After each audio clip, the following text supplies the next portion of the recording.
Number 11. Dutch Schultz. Born Arthur Flegenheimer, Dutch Schultz was a volatile and ambitious gangster who made his fortune during Prohibition through bootlegging and racketeering. Operating mainly in New York, he controlled a vast criminal empire and wasn't afraid to use extreme violence to maintain power. Schultz clashed with other mobsters and was known for his erratic behavior. In the 1930s, he targeted Special Prosecutor Thomas Dewey, which alarmed the Mafia Commission.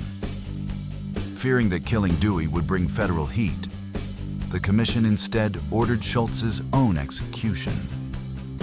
He was gunned down in a Newark restaurant in 1935. On his deathbed, he rambled cryptic statements that sparked myths about a buried treasure he supposedly hid, a mystery that endures today.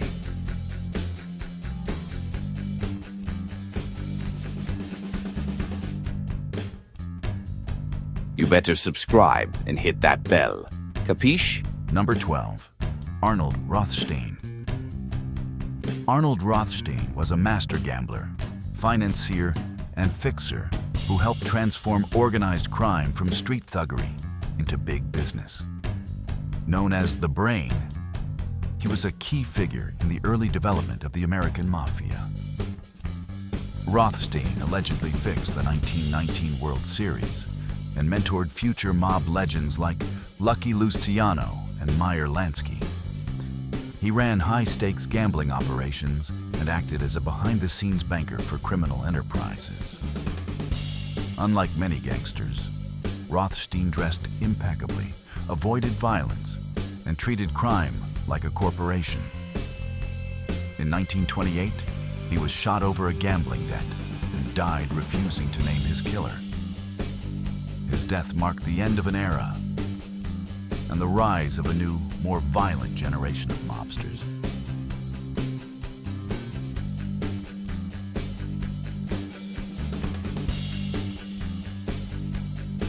Number 13. Meyer Lansky. Meyer Lansky, often called the mob's accountant, was a criminal mastermind who helped build the modern mafia alongside Lucky Luciano. A Jewish immigrant from Poland, Lansky was known for his sharp mind, financial genius, and discretion. He played a major role in creating the National Crime Syndicate and managed massive gambling operations in Cuba, Las Vegas, and the Bahamas. Lansky avoided the flashy violence of other mobsters and stayed out of prison for most of his life. He allegedly laundered millions and had deep ties to both American and international crime groups. Though never convicted of major crimes, Lansky remained a key mafia figure for decades. He died quietly in Miami in 1983. A man who controlled empires but preferred to stay in the shadows.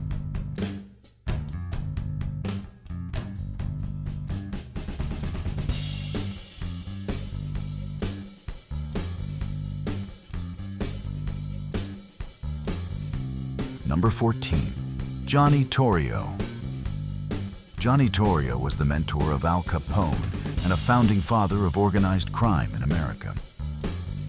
He came from Brooklyn but made his mark in Chicago, where he built a criminal empire based on bootlegging, prostitution, and gambling. After a failed assassination attempt in 1925, Torrio retired and handed control to Capone, who took the organization to new and more violent heights. Torrio later returned to New York and helped form the Mafia's ruling body, the Commission, with Luciano and others. Calm, calculated, and business-minded, Torrio avoided unnecessary violence and treated organized crime as a sophisticated enterprise. He died in 1957 of natural causes, a rare fate among mobsters of his time.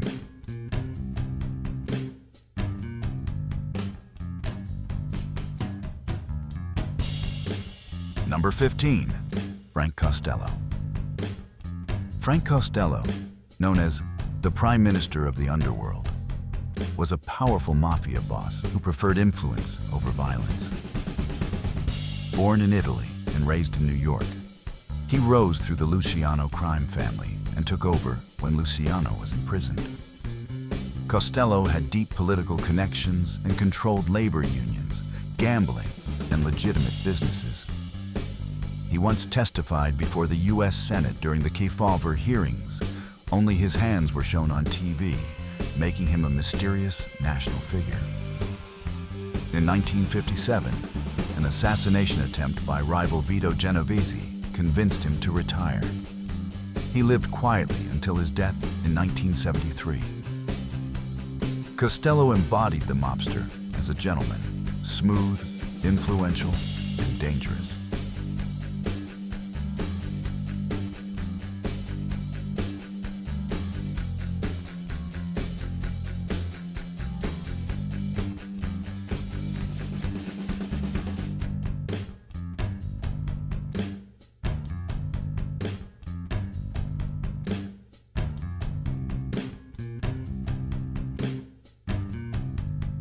Number 16, Hymie Weiss. Born Henry Earl J. Wojciechowski, Hymie Weiss was a Polish-American gangster and leader of Chicago's North Side Gang after the death of Dean O'Banion. Known for his intelligence and fearlessness, Weiss was one of the few mobsters Al Capone truly feared. He survived several assassination attempts and returned fire with equal ferocity. Weiss's feud with Capone escalated Chicago's gang wars in the 1920s. In 1926, Weiss was gunned down by Capone's men in a hail of bullets outside a church. A violent end to a violent life. He was 28. His death marked the decline of the North Side Gang and the further rise of Capone's outfit.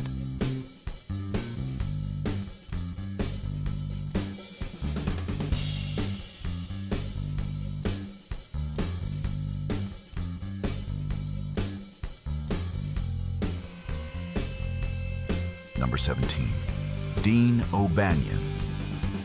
Dean O'Banion was a key figure in Chicago's early organized crime scene and leader of the Irish-dominated North Side Gang. A skilled florist by day and a feared bootlegger by night, O'Banion had both charm and brutality. He fiercely competed with Johnny Torrio and Al Capone during Prohibition, selling alcohol and protecting his territory with violence. In 1924, O'Banion was murdered in his flower shop by Torrio's men, sparking a bloody war between the Irish and Italian gangs in Chicago. His death fueled years of violent retaliation and was one of the first high-profile mob hits in the city. O'Banion's story blends charm, crime, and betrayal. A true original in the gangster world.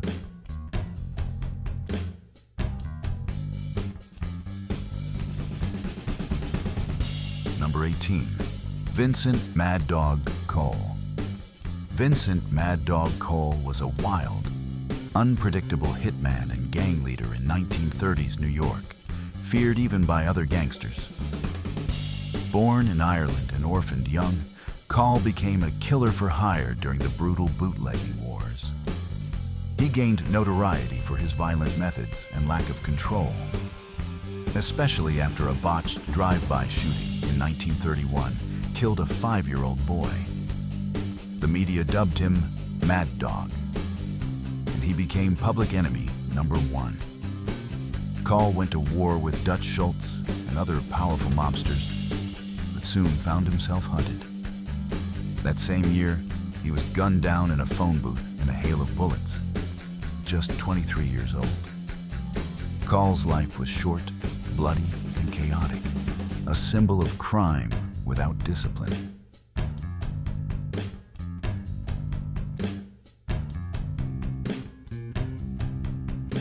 Number 19, Clyde Barrow.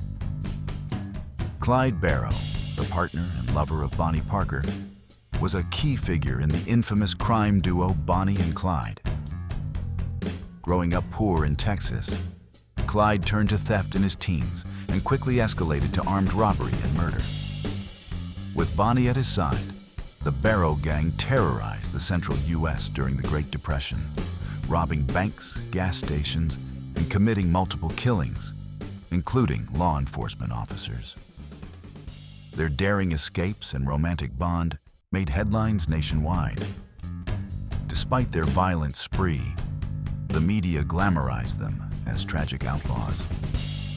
In 1934, after years on the run, Clyde and Bonnie were ambushed and killed by a posse of lawmen in Louisiana. They were riddled with bullets and immortalized in American crime lore.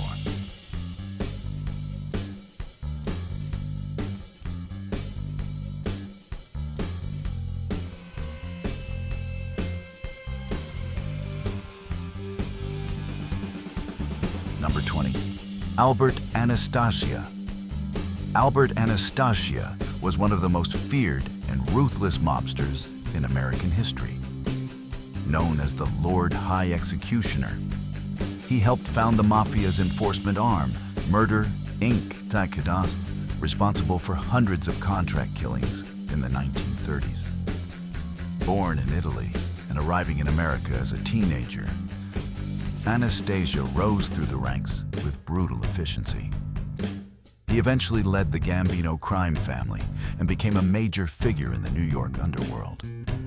His explosive temper and use of violence kept even fellow gangsters on edge. In 1957, Anastasia was gunned down while sitting in a barbershop, a classic mob hit that shocked the public. His death marked the beginning of major shifts in mafia leadership and power struggles that would reshape organized crime.